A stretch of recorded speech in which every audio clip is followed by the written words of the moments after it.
Good evening and a warm welcome to the State of Business. I'm Nishani Pigera. Let's first take a look at tonight's headlines. Prime Minister outlines government's policy direction.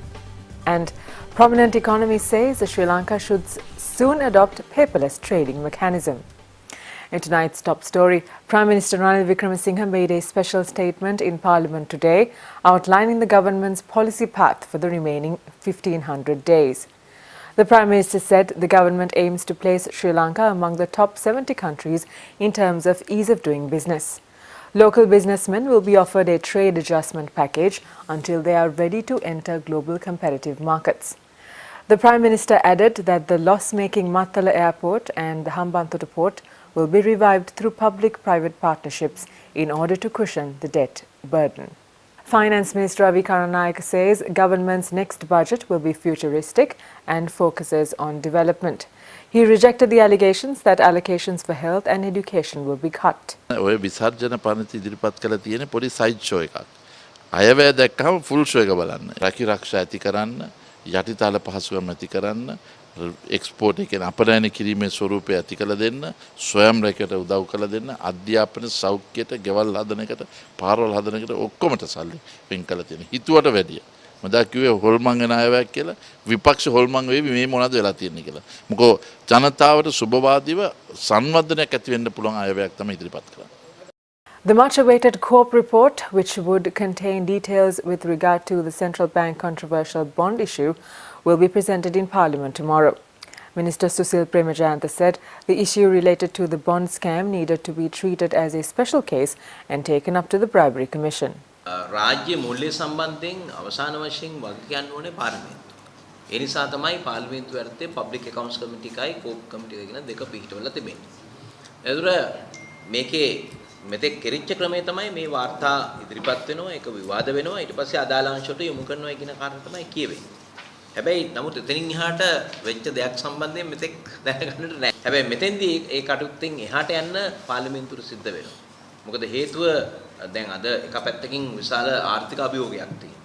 ඒ පැත්තෙන් කොහොමද රටේ ණය කළමනාකරණය කරගන්නේ සංවර්ධනයට මුදල් යොදවන්නේ මේ කියන අභියෝගය තියෙනවා.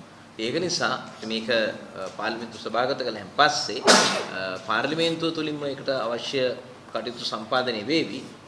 මේ පිළිබඳව කොහොමද ස්ථාවර නියෝග යටතේ මේක අදාළ අංශ වලට යොමු කළා. There's more news on the other side of this short break. Do stay with us.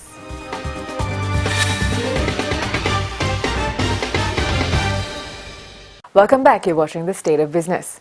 Head of Economic Research at Variety Research Centre, Subhashini Abesinghe says that there are significant benefits for both the private and government sector in adopting a paperless trading system. In a recent presentation, she said that any electronic communication or transaction to succeed, government agencies must accept electronic signatures. The law enabling acceptance of electronic signature was passed in 2006 with the enactment of Electronic Transaction Act No. 19 of 2006. Paperless trade refers to a trade process where all the contracts and documents are handled electronically. Sri Lanka initiated the attempt to move towards electronic communication and paperless trade almost 2 decades ago. So 20 years ago we started a process. Unfortunately, businesses and the country is yet to see the results. That's the sad reality of it. For any electronic communications to succeed, the government agencies must agree to accept electronic documents. But at the moment, the traders have the facility to submit, at least for some few agencies, they can submit documents electronically, which means you have the platform. But you still have to take printouts of these documents and sign by hand to clear your cargo or process your documents. That's because government agencies do not accept electronic documents. And they don't accept that because they don't accept electronic signatures. She also noted that Sri Lanka is missing the basics. Subhashini Abesinghe said electronic documentation will improve efficiency, accountability and security, which would enhance the country's competitiveness in global trade. Actually, it's a problem of attitude. What is attitude? Actually, people don't want to get this done.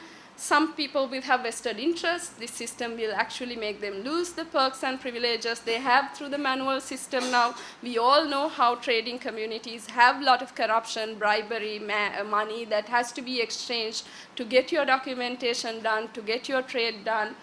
And also basically the lethargy, sheer lethargy of the system, of the bureaucracy, that really does not, it's easy to find excuses and say, oh, we cannot do this, rather than actually take initiative to do it. In more news tonight, Blue Mountain Achilleon has secured the rights for title sponsorship for Sri Lanka's cricket tour of Zimbabwe 2016. The details were disclosed at a media gathering in Colombo this morning. Dr. Hiran Hettiarachchi, the group chairman of Blue Mountain, said this partnership will be highly important for the company's growth. We took this special opportunity. We saw this as an ideal opportunity to celebrate the passion towards sports with our fellow citizens. This Achilleon, the 7-star concept, like our Sri Lankan cricket team brought the glory back to Sri Lanka by winning the World Cup, we also wanted to bring the glory in real estate to Sri Lanka. Market closes on a mixed note. Details after this break.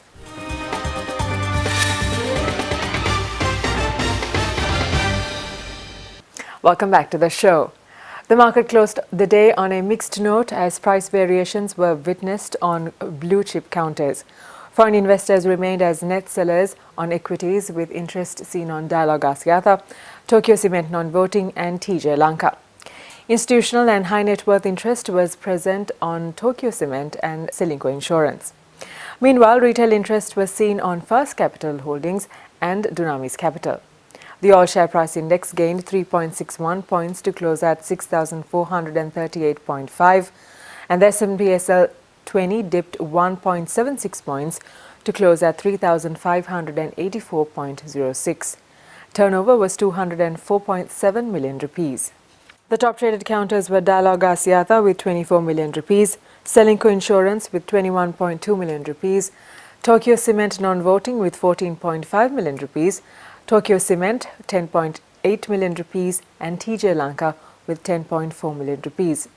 Lackluster trading stemmed lower trading volumes and turnover as investors weren't fully active on the bourse. Foreign inflows amounted to 34.4 million rupees whilst foreign outflows totaled to 52.8 million rupees.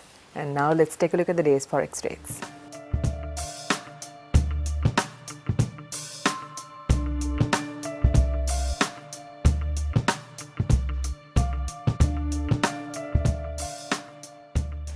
And that winds up the show for tonight. We'll see you again tomorrow at the same time. Thank you for watching.